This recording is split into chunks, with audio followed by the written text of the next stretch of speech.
तसव्वुर कीजिए, मदीना की वो खामोश रात, आसमान के दरवाजे खुलते हैं और 70,000 फरिश्तों का एक अजीम लश्कर अल्लाह की तस्बीह करते हुए ज़मीन की तरफ उतरता है।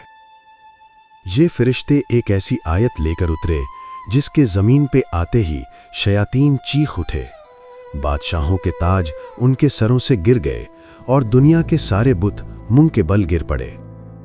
लेकिन इस एक आयत में ऐसा क्या छुपा है कि अल्लाह का सबसे बड़ा दुश्मन इब्लीस थर-थर कांपने लगा?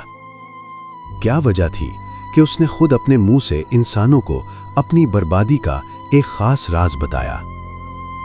अगर तुम मुझे छोड़ दो तो मैं तुम्हें एक राज बताऊंगा। कैसे ये आयत जादू और जिन्नात के लिए दहकती आग की तरह है। क्या है इस आयत में छुपा इस्म आज़म, यानी अल्लाह का एक खास नाम, जिसके जरिए अगर मौत के मुंह में से भी दुआ मांगी जाए तो तकदीर बदल जाती है। और सबसे जरूरी बात, इस अजीम आयत के जरिए अल्लाह हमें क्या सिखाते हैं। स्पेशली डोपामीन की तलाश में इंस्टाग्राम और यूट्यूब पर स्क्रॉलिंग करती हुई जनरेशन जी के लिए ये आयत कैसे सक्सेस और पीस ऑफ माइंड का सबब बन सकती है। मैं बात कर रहा हूं कुरान की एक अजीम आयत, आयतुल कुर्सी की। लेकिन सवाल ये है कि हम तो रोज आयतुल कुर्सी पढ़ते हैं। अगर ये इतनी ही पावरफुल है तो हमारी जिंदगी क्यों नहीं बदल रही? इसका जवाब आपको इसी वीडियो में मिलेगा, जो जवाब आपने कभी नहीं सुना होगा, यानी आयतुल कुर्सी का सिमेट्रिकल डिजाइन। अलाउद्दीन के जादुई चिराग की कहानी तो आपने सुनी होगी। हम सब भी चाहते हैं कि हमारे पास ऐसा ही कोई जादुई चिराग हो जिससे निकलने वाला जिन हमारी हर ख्वाहिश पूरी करे।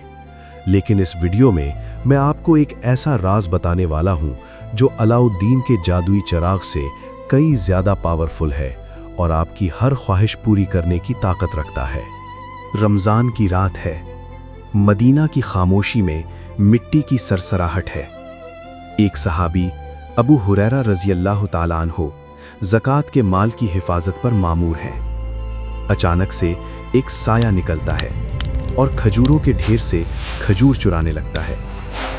अबू हुरैरा रज़ी अल्लाह ताला अन्हु उसे दबोच लेते हैं और उस चोर से पूछते हैं कि कौन हो तुम? चोर गिड़गिड़ाने लगता है कि मैं मोहताज हूं, मेरे बच्चे भूखे हैं। मैं एक गरीब आदमी हूं, मेरे बच्चे भूखे हैं। रहमदिल साहबी उसे छोड़ देते हैं। अगली रात वो चोर फिर से आया और चोरी करने लगा। अबू हुरैरा रज़ी अल्लाह ताला अन्हु ने उसे फिर से पकड़ लिया, लेकिन उसके गिड़गिड़ाने के बाद अबू हुरैरा रज़ी अल्लाह ताला अन्हु ने उसे एक बार फिर छोड़ दिया। तीसरी रात ये चोर फिर से आया और इस बार भी पकड़ा गया। अबू हुरैरा रज़ी अल्लाह ताला अन्हु ने कसम खाई कि इस बार तो तुम्हें मैं नबी सल्लल्लाहु अलैहि वसल्लम के पास ले जाकर ही रहूंगा। लेकिन उस चोर ने अबू हुरैरा रज़ी अल्लाह ताला अन्हु से कहा, अगर तुम मुझे छोड़ दो तो मैं तुम्हें एक राज बताऊंगा। उस चोर ने बताया कि अगर आप रात को सोने से पहले ये आयत पढ़ लो तो अल्लाह आपकी हिफाजत के लिए एक फरिश्ता तैनात कर देंगे, जो पूरी रात आपकी हिफाजत के लिए खड़ा रहेगा और शैतान आपके साए के करीब भी नहीं आ सकेगा। और ये अजीम आयत थी, आयतुल कुर्सी। सुबह जब अबू हुरैरा रज़ी अल्लाह ताला अन्हु ने ये बात नबी सल्लल्लाहु अलैहि वसल्लम को बताई तो आप सल्लल्लाहु अलैहि वसल्लम ने मुस्कुराते हुए ऐसी बात कही जो सुनकर आप भी हैरान रह जाएंगे। आप सल्लल्लाहु अलैहि वसल्लम ने फरमाया, उसने तुमसे सच कहा, हालांकि वो बहुत बड़ा झूठा है। ए अबू हुरैरा, जानते हो वो कौन था? वो शैतान था।